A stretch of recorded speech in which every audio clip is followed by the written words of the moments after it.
Hola amigos, bienvenidos a otra edición de Sábados Culturales que vamos a dedicar a responder hasta donde puedo la pregunta que es el título de este capítulo: ¿por qué Roma?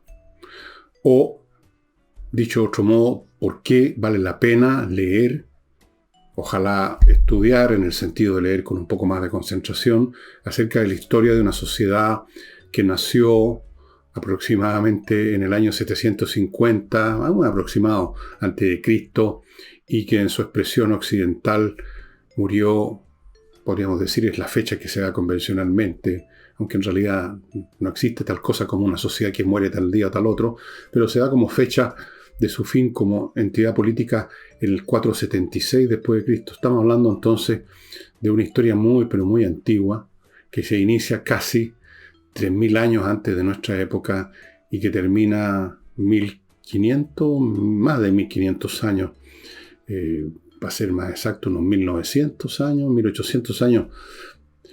Entonces, ¿cuál es el sentido? ¿Por qué yo he dedicado tanto tiempo a estudiar el asunto? ¿Por qué hay, hasta el día de hoy, muchísimos historiadores que se especializan en eso? ¿Por qué se escriben hoy y se publican hoy docenas de libros nuevos cada año? La cantidad de libros que se han escrito sobre historia romana, incluyendo los que escribieron los propios romanos en su momento, son docenas de miles. Y los que se han escrito desde la invención, y se han publicado desde la invención de la imprenta en el año 1450 y tanto, miles, y se siguen produciendo. Y cuando uno está interesado en este tema y entra, por ejemplo, a Amazon a ver qué novedad hay, se encuentra siempre con un nuevo libro, con una perspectiva distinta, con un enfoque ahora, hoy en día, eso que los académicos llaman con un desdén y arrugando la nariz, historia vulgarizada, popular, que consiste en muchos historiadores o, si no historiadores con título, personas que se dedican a este tema, que escriben sobre un determinado emperador, sobre un determinado y pequeño periodo, y pensando en el público lego que no es especialista, tratando de contarlo en forma entretenida, lo cual me parece una virtud, no un defecto, como lo ven algunos. Muchísimos, pero muchísimos libros. Para una persona que quisiera tenerlos todos, bueno, es completamente imposible. Yo no soy especialista, no me considero un especialista en esta historia, me considero un interesado. Y a pesar de que soy solo eso, un interesado, debo tener por lo menos no los he contado, pero así mirando en bloque a vuelo, unos 200 o 300 libros sobre los más distintos aspectos: historia general, historia de ciertos periodos, historia de ciertos emperadores, historias de esto, historia de lo demás allá. Y a pesar de eso, sigo adquiriendo y leyendo nuevos libros, porque ustedes saben, la sed de conocimiento que uno puede tener sobre un tema cualquiera no tiene fin. Y además no le hace daño a nadie. ¿Por qué Roma? ¿Por qué una persona que no ha entrado en este cuento podría interesarle y servirle entrar? Bueno, por lo mismo que me pasó a mí, y que le ha pasado a muchísimos lectores, ya sea normales, ya sea legos, quiero decir, personas que tienen otra profesión pero que leen historia, e historiadores profesionales. Mi experiencia la cuento porque puede venir a cuento. En los años 70 yo no tenía trabajo, no había sacado mi título como sociólogo, nunca lo saqué porque, como he contado alguna vez, la memoria que hice, que estaba muy inspirada en lo que había leído sobre Roma, fue considerada neomarxista, y en esa época ya la escuela de sociología estaba dirigida por gente vinculada al gobierno militar. Así que me desconchiflaron la memoria, la consideraron insuficiente. Había que decir alguna cosa. Bueno, esos años yo lo gastaba todas las tardes. Partía de mi casa a pie porque no teníamos plata en mi casa, yo no tenía trabajo, vivíamos justo con la jubilación de mi mamá y esas cosas, yo vivía con ella. Partía todos los días a pie, desde donde vivía, cerca del Parque O'Higgins, hasta la Biblioteca Nacional. Me iba a pie, pero era joven, tenía 20 y tantos años, me servía de ejercicio, y me dedicaba toda la tarde a leer ahí, porque era gratis. Es gratis leer en una biblioteca, ¿no es cierto?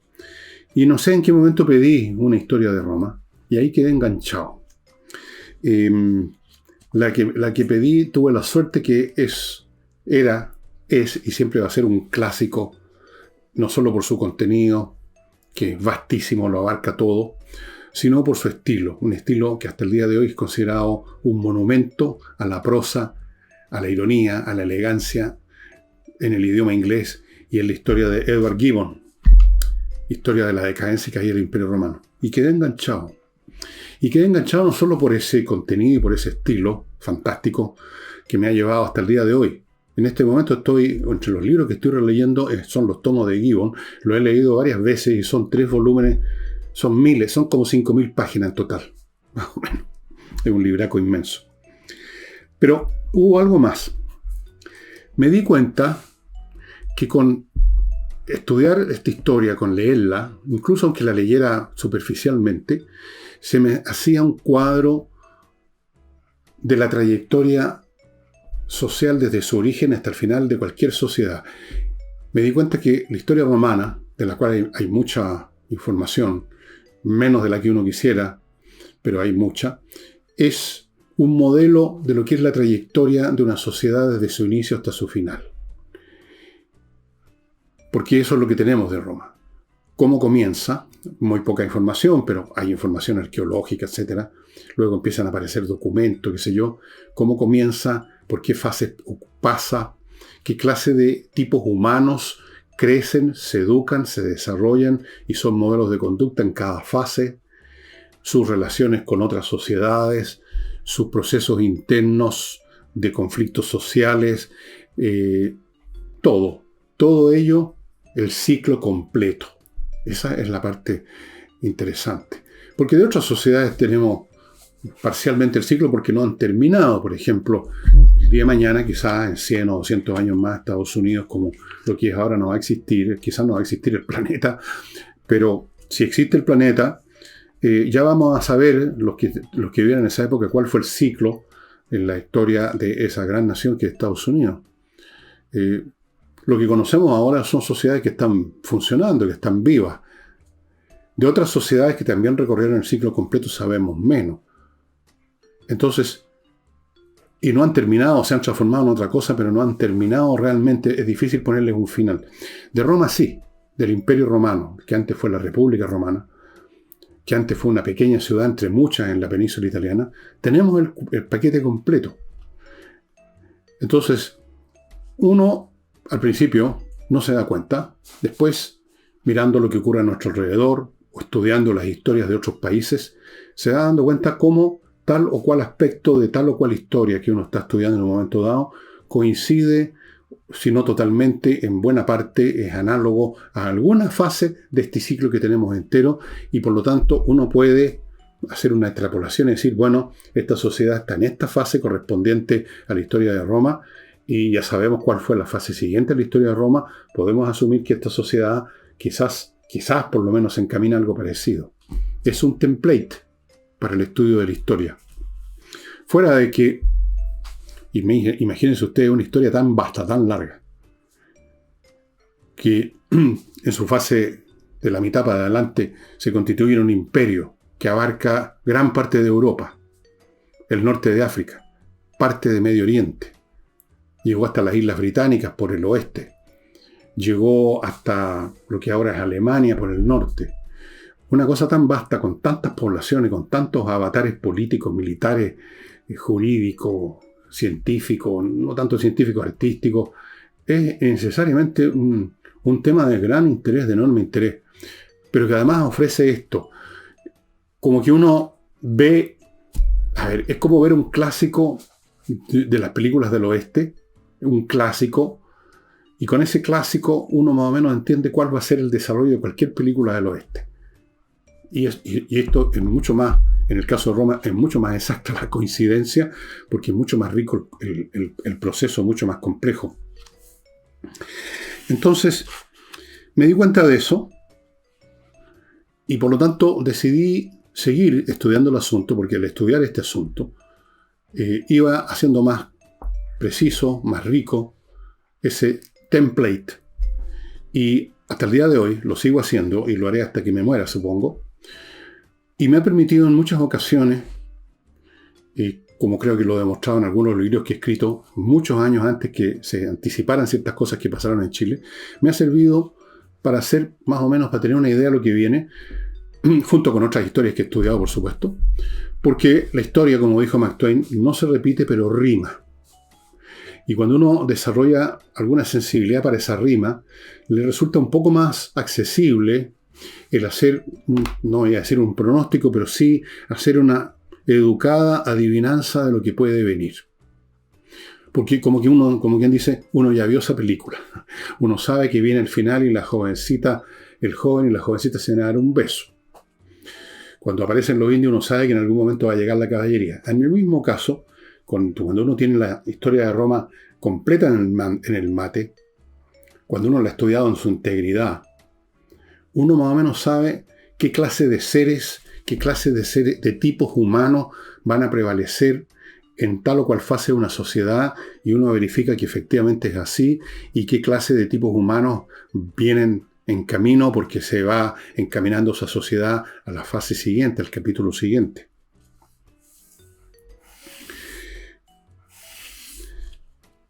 Es una de las razones, estimados amigos, por las cuales me he animado hace 2, 3 años que lo estamos anunciando y no lo hemos hecho por muchas razones, pero creo que este año sí se va a hacer, que voy a hacer un pequeño seminario, me imagino que unos 4 episodios, quizás 5 o 6, pero probablemente 4, sobre esta historia, con el ánimo de instigarlos a ustedes a que entren en esto para que tengan, como yo lo tengo, un modelo que sirve bastante, a veces sirve mucho, para entender lo que está ocurriendo ahora, por mucho que esa historia romana sea algo tan aparentemente antiguo, meramente un montón de ruinas.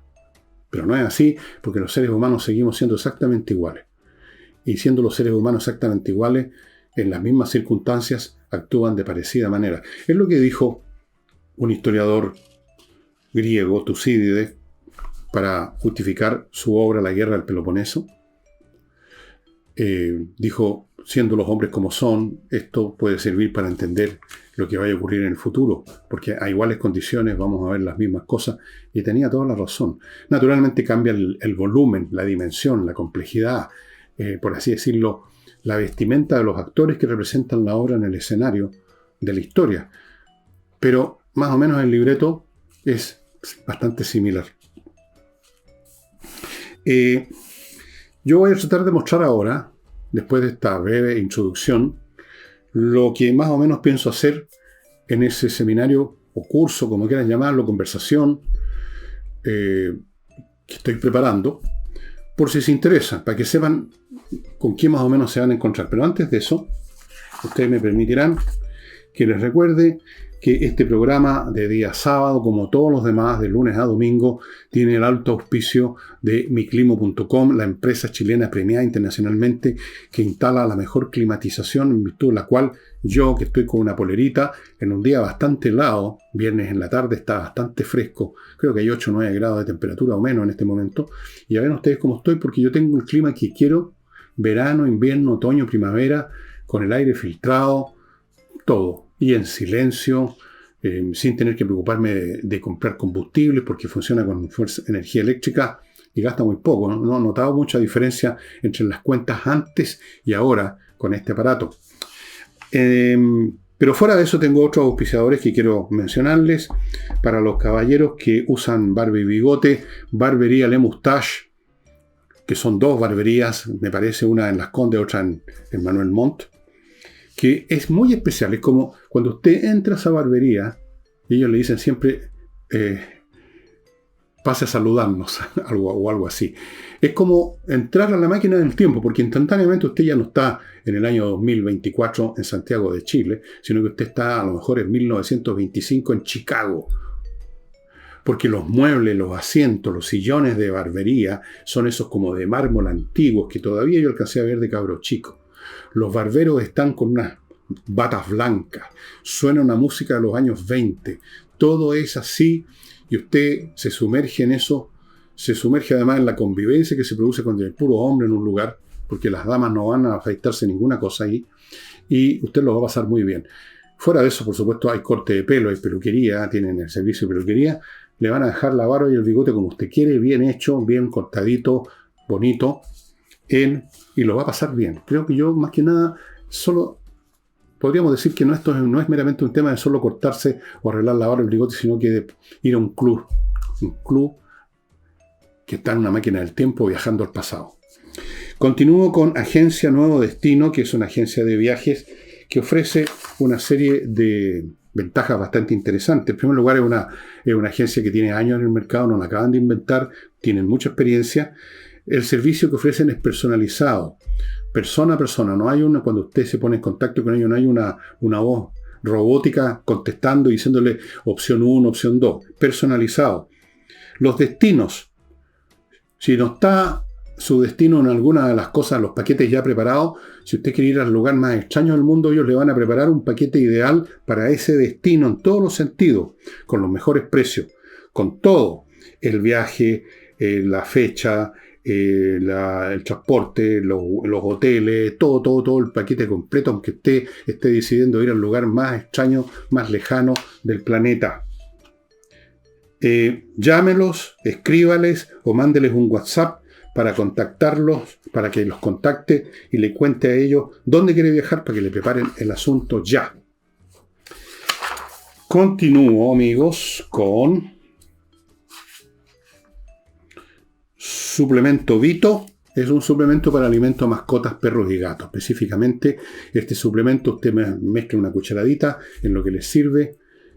Y el alimento común y corriente que usted compró, los pellets, se convierte en un superalimento, en un premium, sin que usted haya gastado lo que cuesta un alimento premium, y el animal va a estar mucho más cómodo, mucho más sano, con el pelito brillante, contento, con los ojitos así mirándolo a usted con cariño. Suplemento Vito se adquiere tanto en el sitio de Suplemento Vito que ustedes ven a mi derecha, como también en muchas mascoterías está disponible. Y termino el bloque con Oxinova. Aquí este es un polvito que se convierte mezclado con agua. Al cabo de un rato se convierte en una colonia de bacterias aeróbicas que van a destruir todas las que producen el mal olor. Y no solo por un rato, sino que por meses. Porque destruyen la causa del mal olor, que son las bacterias anaeróbicas, que producen la descomposición, y la descomposición produce que algunas de estas moléculas de la materia orgánica se convierten en gases y broten con su pésimo olor y a veces son dañinos. Destruye esas bacterias, se acabó el mal olor. Oxinova solo se consigue en el sitio de ellos, por si acaso. Bueno, yo voy a tratar en este cursillo, seminario, conversación o como quieran ponerle el nombre, trataré de mostrar más o menos esta trayectoria. Tratar de no contar la historia de Roma en su totalidad, porque para eso no tiene sentido, para eso hay millones de libros de historia. Yo voy a tratar de centrarme en ver las fases y su significado, qué es lo que nos indican, qué podemos esperar, en qué nos sirven de instrumento de medición o de predicción de lo que ocurre incluso en nuestra sociedad. Voy a partir, por ejemplo, en la primera exposición con los orígenes de Roma. ¿Qué era Roma al principio? Bueno, no era nada. Era una ciudad miserable, entre otras muchas ciudades, más o menos situadas en el mismo nivel cultural y tecnológico que existían entre el año 1000 y por ahí, en el primer milenio antes de Cristo, en la península italiana y en otras partes de Europa. Con distintos grados, había muy distintos grados, pero dentro de la península italiana, dada la cercanía y dado el fenómeno de lo que se llama difusión cultural, los contactos en que se aprenden cosas de unos del otro, había una uniforme más o menos cultura, que era una cosa que está por encima de lo que podríamos llamar el nivel neolítico, pero naturalmente inferior a lo que sería después. La cosa especial es que en esa península, en ese momento, existía una sociedad más adelantada, más avanzada, que era la sociedad etrusca, muy interesante, que fue muy importante en los años iniciales de la historia romana, desde el punto de vista cultural y político, porque personeros, digámoslo así, de esa liga, eran varias ciudades etruscas, no era un estado unitario, se convirtieron en algún momento en reyes de esta ciudad que empezaba a crecer en 7 colinas cerca a la orilla del Tíber, que llamamos Roma, la ciudad de las 7 colinas, como ustedes saben.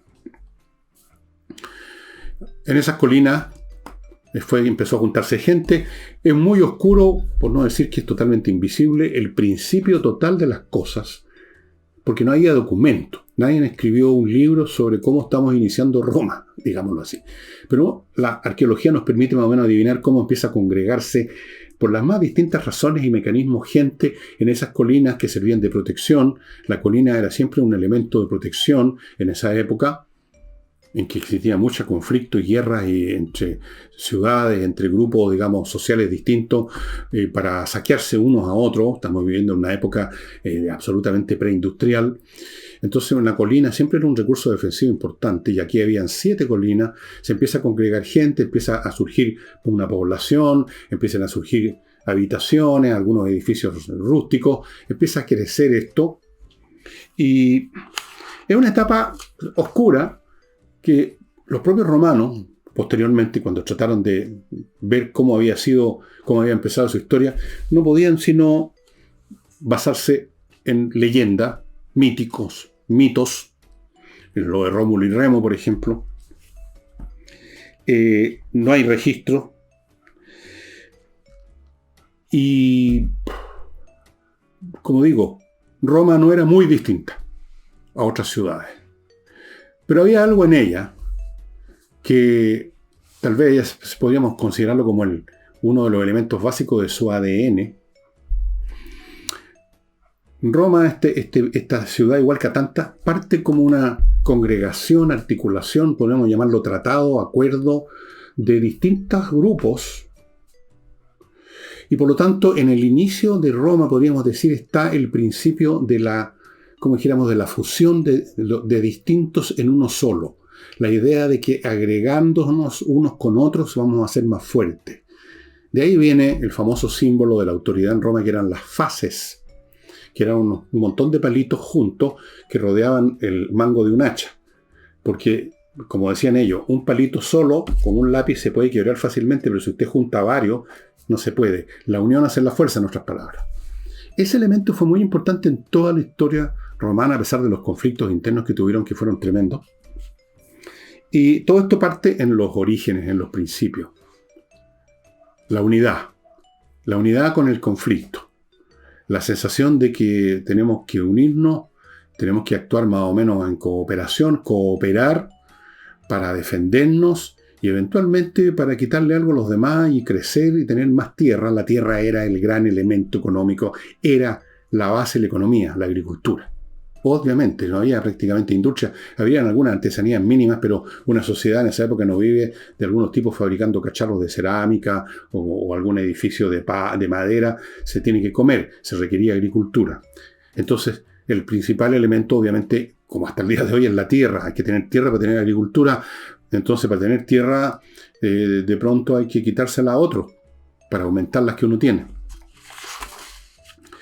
Vamos a pasar después, estoy aquí por cierto, esto no es un resumen siquiera, es un indicio mínimo de lo que pienso hacer, y lo que pienso hacer es un indicio mínimo de lo que es la historia inicial de Roma. Recuerden, insisto, yo quiero plantear un cuadro que sirva para entender las mecánicas de formación de una sociedad. En este caso, la mecánica es la cooperación, la mecánica es de resaltar cómo los inicios, el cómo se unen, cómo un grupo se conforma, es fundamental después por siglos de los siglos.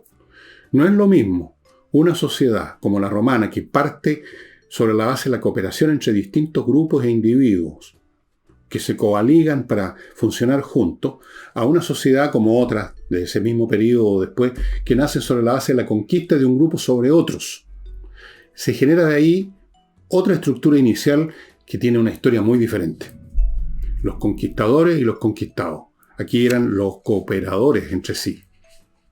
Y ese esquema después Roma lo aplicaría cuando guerreó con otras ciudades y no bien los había vencido, no los destruía o los dejaba simplemente a su suerte, sino que los unía en un grado mayor o menor, al principio muy menor, pero después eso fue creciendo, los unía a su cuerpo político, o sea, los hacía formar parte del compacto político.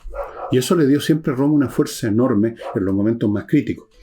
Después vamos a entrar a la República, cuando ya esa sociedad ha crecido lo suficiente para que se haya desarrollado una cierta casta de gente con mayor poder económico, con mayor prestancia, que empiezan ya a considerar que está de más que haya un rey que los gobierna, echan al rey, el último creo que se llamó Tarquino, bueno, ya voy a ver esos detalles cuando haga este seminario, y se constituye una república oligárquica a todo dar. Era república en el sentido de que esta capa superior de tipos más ricos que otros y que con el tiempo empiezan a hacer que su riqueza se convierta además en superioridad en todos los sentidos.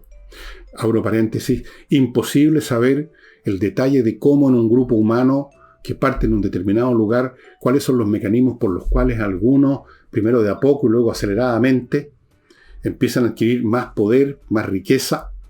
Ese es un tema que se da en toda sociedad, la generación de una élite del poder económico y político, por factores a veces de capacidades individuales, suerte, fortuna, accidentes históricos, pero siempre ocurre, y tarde o temprano esos individuos que resulta que son más ricos, que se hacen más ricos, que les va mejor y que adquieren más poder y más prestigio, se unen unos con otros, se casan entre sí, conforman una élite.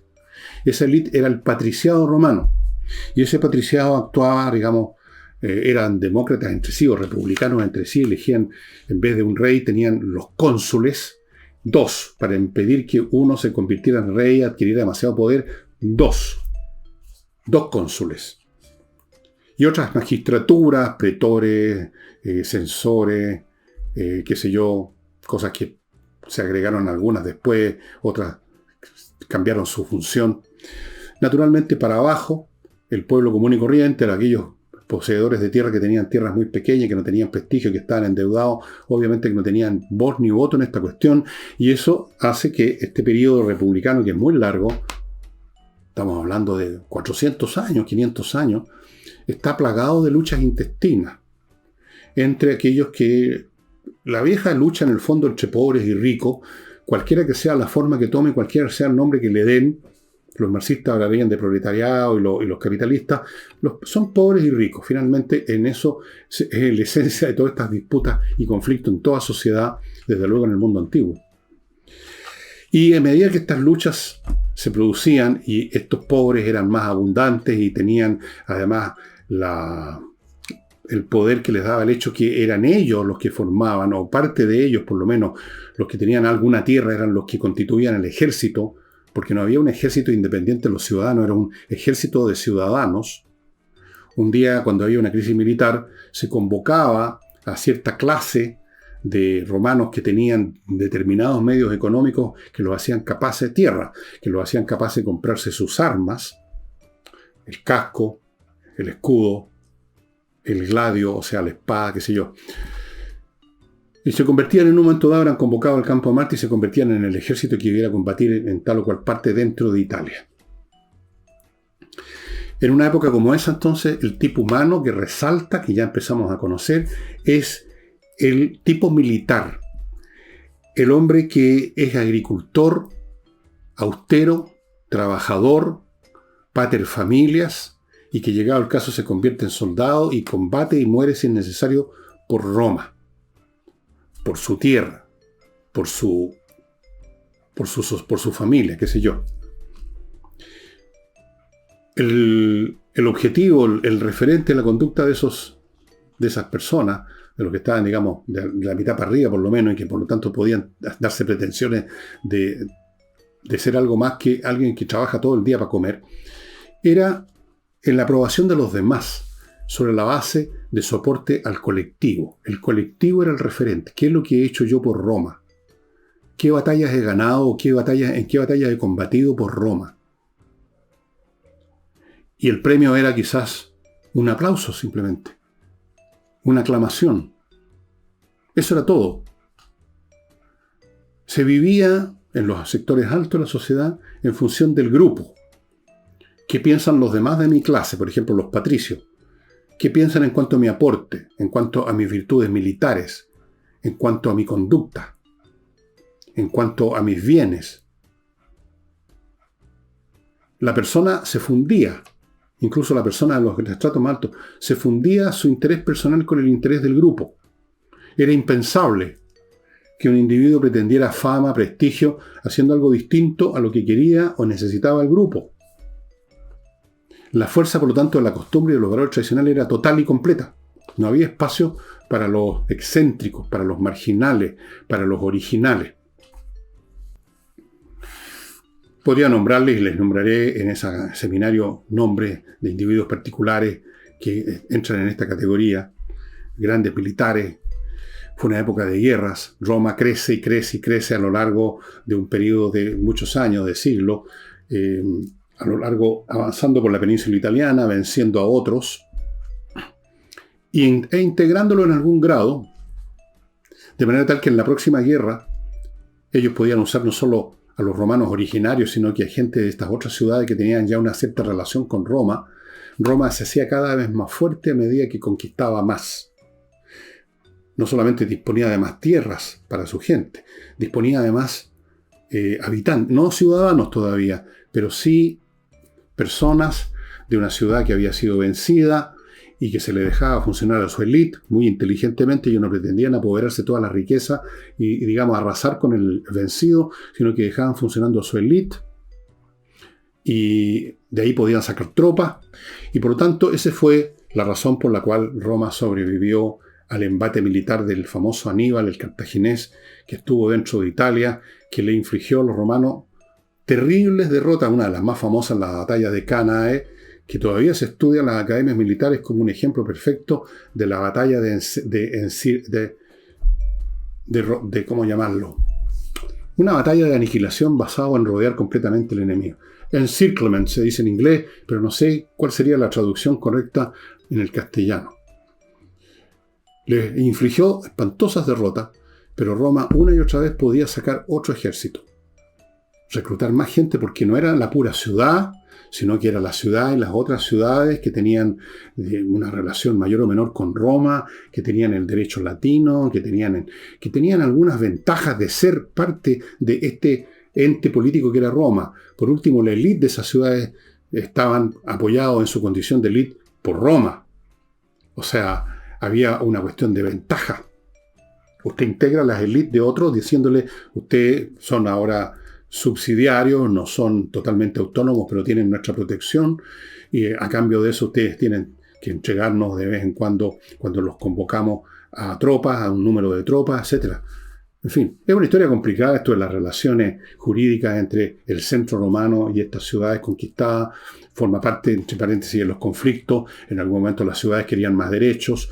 A fines de la República hubo una guerra que es llamada la guerra social, y algunos equivocadamente creen que es una guerra entre proletariado y capitalistas o algo así. No, se le llamó la guerra social porque era la guerra con los socios.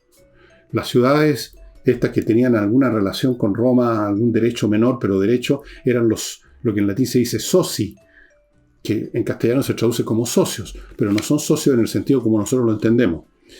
Y en todo caso no era una guerra, digamos, entre pobres y ricos, sino que era una guerra entre poblaciones de una ciudad tratando de adquirir, de tener derechos, más derechos de los que tenían.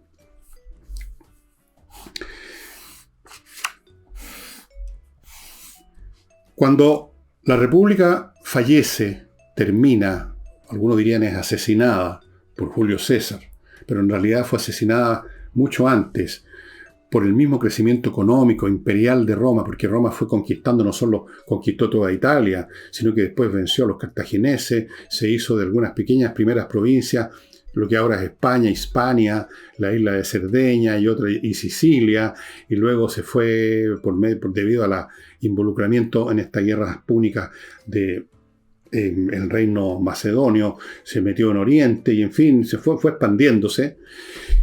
Y se fue enriqueciendo, y todavía era una república, pero eso cambió completamente el cariz moral, mental, psicológico de Roma, de las clases altas romanas, y ya el referente ya no fue Roma, el colectivo, sino que el referente era yo.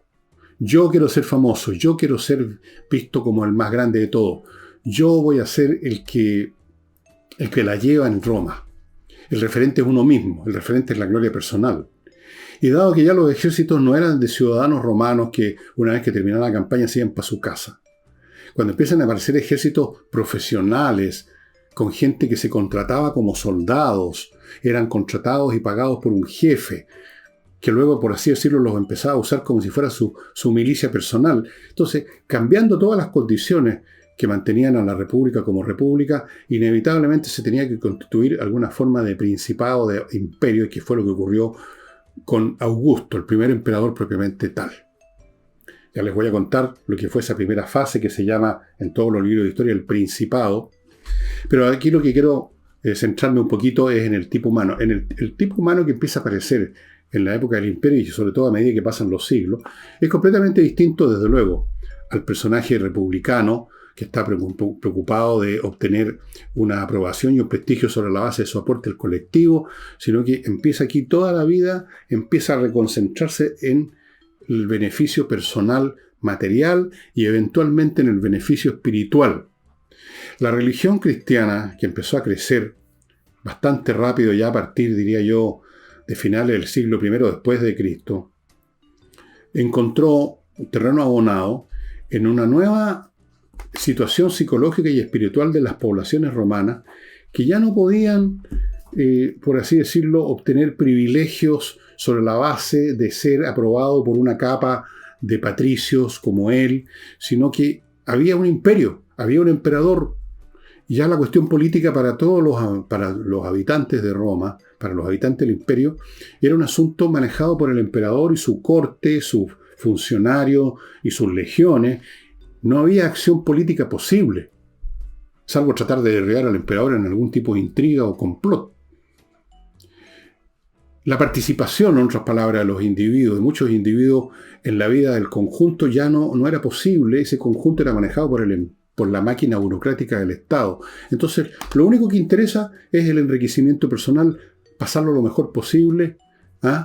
El viejo principio ese del carpe diem, pasarlo bien hoy día, y luego salvar el espíritu, también un asunto totalmente personal. Y llega la religión cristiana y les ofrece un producto absolutamente superior a cualquier otra de las religiones paganas que existían, la salvación.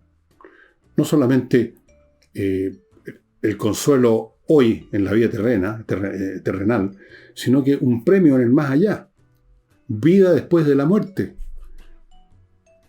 Eso es un fin personal. Salvar mi espíritu, salvarme, yo. Ese era el espíritu que reinaba. Los ejércitos ya no eran de soldados ciudadanos que querían defender a Roma, que tenían un sentimiento republicano, un sentimiento de patria, sino que eran mercenarios. Poco a poco, el ejército romano empezó en su composición, en cuanto a sus soldados, en cuanto al origen de los soldados, a no ser distinto a los ejércitos bárbaros. Era distinta su uniforme, las tácticas que empleaban, hasta cierto punto la disciplina, distinta a la de las hordas bárbaras, que además fueron aprendiendo poco a poco las técnicas y las tácticas militares romanas, pero eran germanos. Muchos de ellos eran de lo que los romanos llamaban bárbaros, de este más allá de la frontera del Imperio Romano, del limes. De ahí viene el límite, el limes. Más allá del limes, la barbarie, los germanos, los vándalos, los roxolanos, los británicos, o sea, qué sé yo, más allá de los muros de la muralla de Adriano, más allá de las fortificaciones a lo largo del Rino, por ahí, el mundo bárbaro. Y de ahí se reclutaban más y más y más soldados. O sea, el ejército ya no tenía que ver con Roma. Los romanos ya, digamos, los ciudadanos del imperio no tenían acción política, no podían actuar o no les interesaba la vida militar. Entonces, un mundo espiritual completamente distinto, con personas encerradas en su subjetividad, dedicados a su enriquecimiento, a su vida en este mundo y ojalá a salvarse para ir al otro. Y en un mundo así, una sociedad donde su masa poblacional se encierra en sí misma. Y además empieza a haber este Estado cada vez más opresivo porque requería más y más y más impuestos y más apretarle el cogote a la gente para lograr mantener esa estructura burocrática y un ejército cada vez más numeroso para enfrentar a su vez cada vez más bandas bárbaras. Entonces se produce una alienación mental. La gente pertenece al imperio sin pertenecer por dentro. Simplemente viven ahí adentro, están sujetos a las leyes, están sujetos al cobrador de impuestos, están sujetos a la fuerza de las legiones, pero no se sienten partícipes de eso. Y eso, una sociedad cuando llega a ese nivel, no solamente surgen otros tipos humanos absolutamente carentes de toda motivación por luchar, por defender ninguna cosa que no sea lo inmediato propio, una sociedad como esa está condenada a la destrucción. No tiene vitalidad interna, es un cascarón. En este caso era un cascarón burocrático, estimado amigo. Antes de continuar con esto y mostrarles algunos libros que creo que pueden ser de su interés, les quiero recordar que hay un nuevo servicio muy interesante que ustedes están viendo a mi derecha, una segunda opinión clínica en que usted, después de hacer contacto y ponerse de acuerdo con ellos, con los teléfonos que aparecen aquí, usted le manda al médico o los médicos de este servicio todos los datos de la enfermedad más o menos crónica, permanente que usted tiene y que puede ser importante. Voy a poner un caso extremo, el cáncer, por ejemplo, la diabetes, que usted ha recibido meramente una atención de unos minutos con un doctor que le quedó quizá una receta y nada más. Aquí, con todos estos informes que van a ser estudiados por estas personas, por estos médicos de la segunda opinión clínica, se van a poner en contacto con usted vía online y durante una hora más o menos le van a pintar el cuadro completo de lo que usted puede esperar, de cómo tiene que ser su vida en el curso de esta enfermedad. O sea, una cosa bastante distinta y más completa que simplemente la visita del doctor o la visita al centro médico. Va a tener usted un cuadro completo. ¿Qué hacer con su vida? ¿Cómo manejarse? Todos los aspectos vinculados con su enfermedad y con su vida. Segunda opinión clínica, amigos. Sigo con SLI Consultores, servicios logísticos de ingeniería para aquellas empresas que quieran optimizar sus procesos logísticos. Estas personas, estos profesionales que son expertos, analizan cómo usted operacionaliza su empresa, cómo transporta la carga, cómo almacena, todo lo que tenga que ver con movimiento físico, que es por supuesto la otra parte de una empresa, la otra parte de la administrativa y financiera. El movimiento físico de las mercancías, cómo llegan, a dónde se mandan, dónde se guardan, todo eso puede ser optimizado y a eso se dedica servicios logísticos de ingeniería consultores. Incluso le consiguen, son headhunter, le consiguen la gente que usted podría necesitar contratar para manejar esa nueva logística que ellos le van a proponer.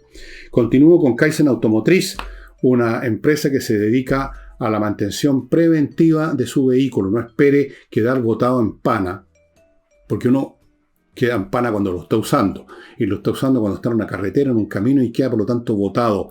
Lleve su vehículo que a usted le parezca que está impeque, llévelo a Kaizen Automotriz de vez en cuando, que lo vean, lo revisan de una manera integral, 50 o 60 ítems, punto por punto del chasis, la carrocería, el motor, la transmisión, las válvulas, la presión, las bombas de benzina, de agua, de la lubricación, todo, mucho más de lo que hacen en un garaje común y corriente.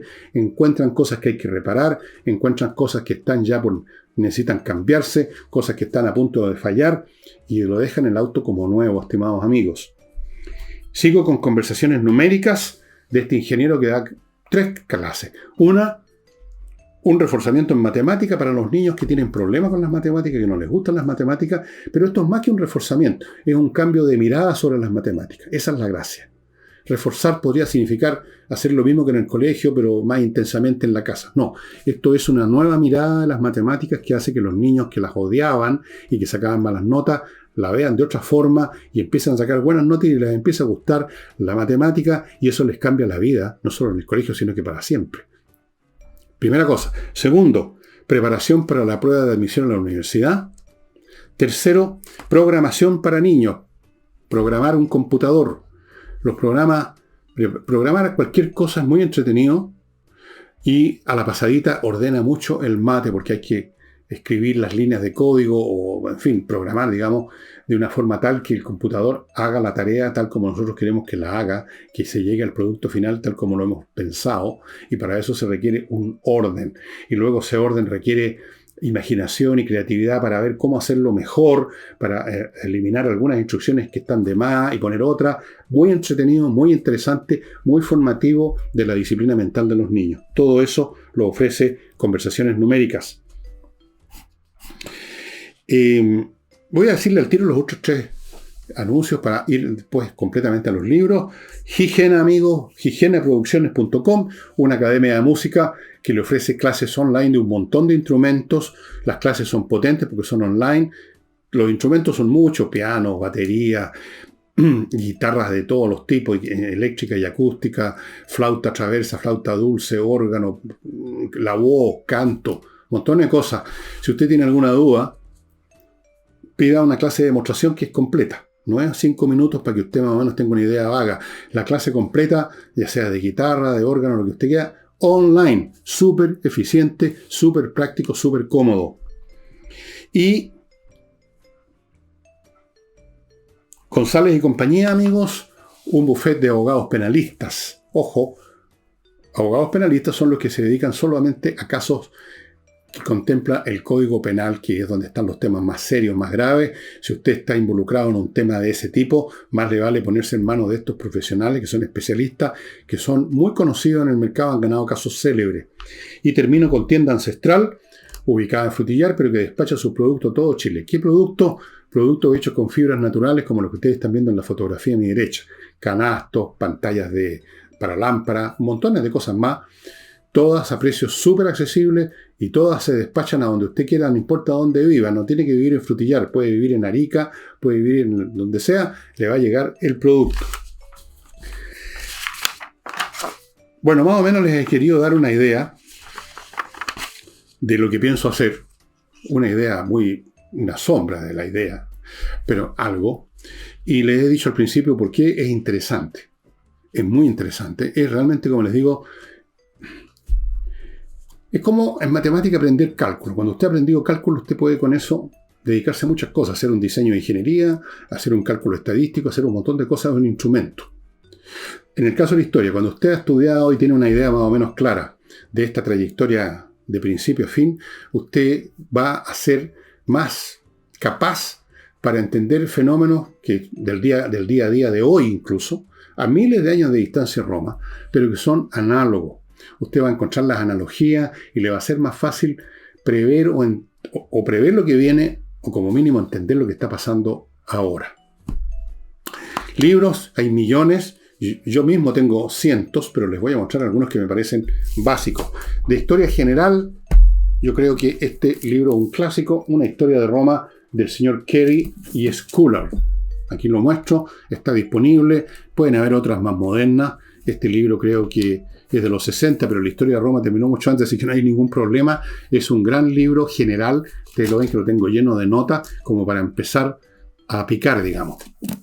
Después tenemos, para ir a cosas más específicas, este libro que es de una persona muy interesante, que no era un historiador profesional, era un banquero, pero uno no necesita tener un título pegado en el muro para ser especialista en algo.